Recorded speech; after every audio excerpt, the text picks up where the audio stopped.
지난 4일 아랍에미리트, UAE, 인근 호르무즈 해협에서 발생한 한국흠 소속 화물선 나무호 폭발 사고에 대해 우리 정부가 죄부 피격에 따른 것이라고 10일 밝혔다. 외교부는 이 같은 정부 합동조사 결과를 설명하기 위해 이날 사이드 쿠제치 이란 주한 대사를 서울 종로구 외교부 청사로 초치했다. 그간 외부 공격 주장에 신중했던 우리 정부가 이란 대사를 부른 것을 두고 조사 결과를 바탕으로 이란에 책임 추궁을 하려는 것 아니냐는 관측이 나온다. 청와대는 이날 오전 나무호 화재와 관련해 현장 조사를 마무리하고 관계기관 간 검토 평가를 진행 중이라고 했었다. 박일 외교부 대변인은 이날 저녁 브리핑에서 조사 결과 미상의 비행체이기가 흠 선미를 타격한 것으로 확인됐다고 했다. 박 대변인은 기관실 화재는 미상의 비행체 1차 타격으로 발화가 되고 이후 2차 타격으로 화재 규모가 급격히 확산된 것으로 보이며 화재 원인은 선박 내부와는 무관한 것으로 추정된다고 했다.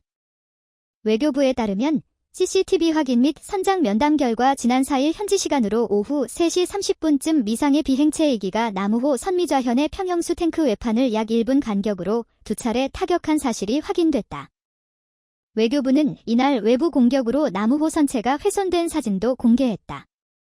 이어 선박의 엔진, 발전기, 보일러 등에서 특이점은 없었으며 발화 지점은 평행수 탱크 상판, 천공된 지점으로 확인됐다며 사고 당시 선박은 해수면보다 약 1m 1.5m 상단 부분이 파손되었고 폭발 압력으로 인한 파손 패턴과 반구형 관통 형상 부위를 고려할 때 기뢰 및 어뢰에 의한 피격 가능성은 낮은 것으로 보인다고 했다. 이번 공격이 미상의 비행체가 탄두 교체를 통해 폭발력을 조절할 수 있는 이란의 샤헤드 등 이란 측의 소행인지는 불분명하다고 했다. 외교부는 정확한 기종 및 물리적 크기 등을 확인하기에는 제약이 있는 상황지라며 현장 수거 잔해 등을 추가 분석할 예정지라고 했다. 잔해가 있음에도 불구하고 왜 아직 공격 주체를 파악하지 못한 건지 궁금하다는 질문에 박 대변인은 잔해는 감식 등의 정밀한 분석이 필요할 것이기 때문에 지금 현 단계에서 그것이 누구의 공격인지, 공격 주체가 누구인지는 아직 판단하기 어렵다고 했다. 이번 피격으로 선원 1명이 부상을 입었다는 언론 보도도 나왔지만 외교부는 이에 대해서도 언급하지 않았다. 조사 결과가 나온 직후 이란 대사가 외교부를 찾은 데 대해 박 대변인은 이란은 이것, 나무호 폭발에 관련국에 해당하기 때문에 우리의 조사 결과를 설명하기 위해서 주한 이란 대사가 청사를 방문한 것이라고 했다. 이어 현재까지 확인된 사실관계를 바탕으로 관련국과 소통을 하고 있다며 정부는 앞으로 필요한 대응을 취해 나갈 예정이라고 했다. 앞서 나무호 사고 직후 도널드 트럼프 미국 대통령은 질환의 발포가 있었다고 했었다. 반면 한국 정부는 자직 조사 중이라며 신중한 입장을 보였었다. 당시 트럼프는 소셜미디어 트루스 소셜에 이란이 한국의 화물선을 포함해 전쟁과 무관한 국가들을 향해 몇 차례 발포했다고 했었다. 그러면서 한국의 호르무즈 통행 지원 프로젝트 프리덤 작전 동참을 제안했었다. 그는 ABC 인터뷰에서도 한국 선박을 겨냥해 다수 발포가 이뤄졌다고 했다. 그러나 다음 날 청와대 고위 관계자는 아직 폭발의 원인은 알 수 없다.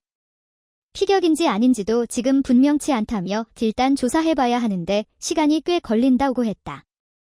해양수산부 산하해양안전심판원 조사관 3명과 소방청 감식 전문가 4명으로 구성된 정부조사단은 지난 8일부터 두바이항에서 나무호에 대한 화재 원인 조사를 진행해왔다.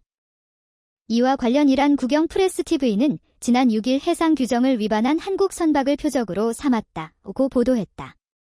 그러면서 이란이 새롭게 정한 해상 규정을 위반한 한국 선박을 표적으로 삼은 것은 이란이 무력, 키네틱 액션을 통해 자국의 주권적 권리를 행사할 것을 분명히 보여주는 신호라고 했다. 앞서 주한 이란 대사관은 나무호 폭발에 이란군이 연루됐다는 어떠한 주장도 단호히 부인한다며 정반대 주장을 했었다. 하지만 UAE 오말쿠아인 해역에 정박해 있던 나무호에서 폭발 화재가 발생한 지난 4일 오전과 전날 이란 혁명수비대 IRGC는 이 일대 해상에 있던 선박들에게 이동을 명령하는 무전을 한 것으로 알려졌다. 이날 우리 정부 조사로 한국 선박이 실제 공격당했다는 것이 나타나면서 이란의 공격이라는 것이 확인될 경우 외교 문제로 비화할 것으로 보인다. 야당은 공세에 나섰다. 국회 국방위원장 성일종 국민의힘 의원은 이날 페이스북에서 한국인 건들면 패가망신 기라던 대통령님. 대한민국 국민의 재산과 생명이 위협받는 이런 심각한 사태가 발생했다. 이젠 어떻게 하시겠습니까? 라며 대통령께서 지금 즉시 이번 사태에 대해 외교적으로 강력한 메시지를 내시기 바란다. 우리 국민을 공격한 세력이 누구든지 절대로 가만두지 않겠다고 입장을 명백하게 밝히라고 했다.